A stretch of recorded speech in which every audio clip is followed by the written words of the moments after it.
President. Senator from Utah. Thank you, Mr. President. The Constitution is at the foundation of our republic's success, and we each strive not to lose sight of our promise to defend it. The Constitution established the vehicle of impeachment that has occupied both houses of our Congress these many days. We have labored to faithfully execute our responsibilities to it. We have arrived at different judgments, but I hope we respect each other's good faith. The allegations made in the articles of impeachment are very serious. As a senator juror, I swore an oath before God to exercise impartial justice. I am profoundly religious. My faith is at the heart of who I am.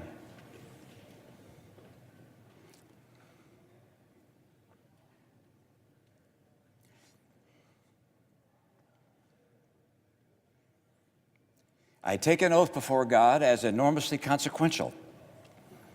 I knew from the outset that being tasked with judging the president, the leader of my own party, would be the most difficult decision I have ever faced. I was not wrong. The House managers presented evidence supporting their case, and the White House counsel disputed that case. In addition, the president's team presented three defenses. First, that there could be no impeachment without a statutory crime. Second, that the Biden's conduct justified the president's actions. And third, that the judgment of the president's actions should be left to the voters. Let me first address those three defenses. The historic meaning of the words high crimes and misdemeanors, the writings of the founders, and my own reasoned judgment convinced me that a president can indeed commit acts against the public trust that are so egregious that while they are not statutory crimes, they would demand removal from office. To maintain that the lack of a codified and comprehensive list of all the outrageous acts that a president might conceivably commit renders Congress powerless to remove such a president defies reason. The President's counsel also notes that Vice President Biden appeared to have a conflict of interest when he undertook an effort to remove the Ukrainian prosecutor general. If he knew of the exorbitant compensation his son was receiving from a company actually under investigation, the vice president should have recused himself. While ignoring a conflict of interest is not a crime, it is surely very wrong. With regards to Hunter Biden, taking excessive advantage of his father's name is unsavory, but also not a crime. Given that in neither the case of the father nor the son was any evidence presented by the president's counsel that a crime had been committed, the president's insistence that they be investigated by the Ukrainians is hard to explain other than as a political pursuit. There's no question in my mind that were their names not Biden, the president would never have done what he did. The defense argues that the Senate should leave the impeachment decision to the voters. While that logic is appealing to our democratic instincts, it is inconsistent with the Constitution's requirement that the Senate, not the voters, try the president. Hamilton explained that the founders' decision to invest senators with this obligation rather than leave it to the voters was intended to minimize, to the extent possible, the partisan sentiments of the public at large. So the verdict is ours to render under our Constitution. The people will judge us for how well and faithfully we fulfill our duty. The grave question the Constitution tasks senators to answer is whether the president committed an act so extreme and egregious that it rises to the level of a high crime and misdemeanor. Yes, he did. The president asked a foreign government to investigate his political rival. The president withheld vital military funds from that government to press it to do so. The president delayed funds for an American ally at war with Russian invaders. The president's purpose was personal and political. Accordingly, the president is guilty of an appalling abuse of public trust. What he did was not perfect. No, it was a flagrant assault on our electoral rights, our national security, and our fundamental values.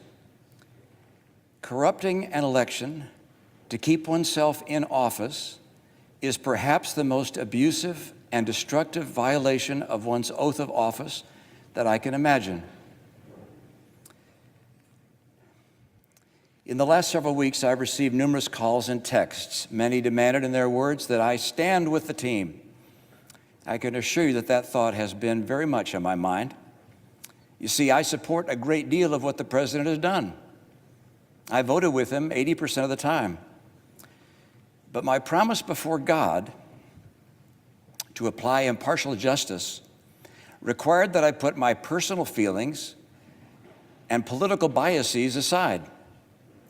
Were I to ignore the evidence that has been presented and disregard what I believe my oath and the Constitution demands of me for the sake of a partisan end, it would, I fear, expose my character to history's rebuke and the censure of my own conscience.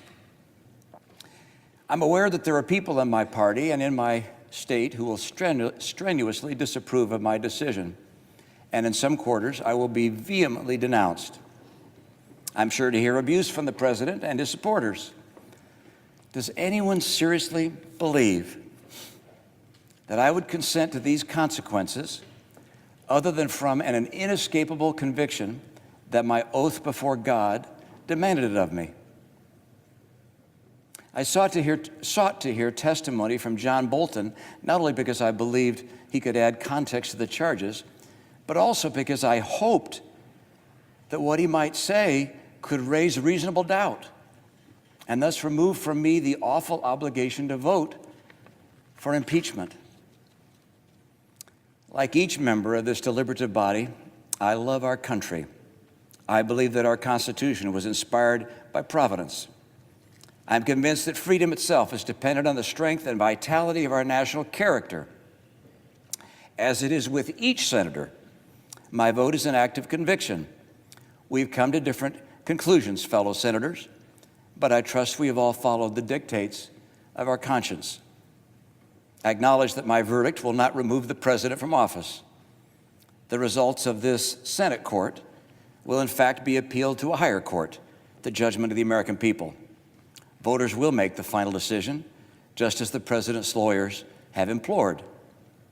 My vote will likely be in the minority in the Senate, but irrespective of these things, with my vote, I will tell my children and their children that I did my duty to the best of my ability, believing that my country expected it of me. I will only be one name among many, no more, no less, to future generations of Americans who look at the record of this trial. They will note merely that I was among the senators who determined that what the president did was wrong, grievously wrong. We are all footnotes at best in the annals of history, but in the most powerful nation on earth, the nation conceived in liberty and justice, that distinction is enough for any citizen. Thank you, Mr. President. I yield the floor.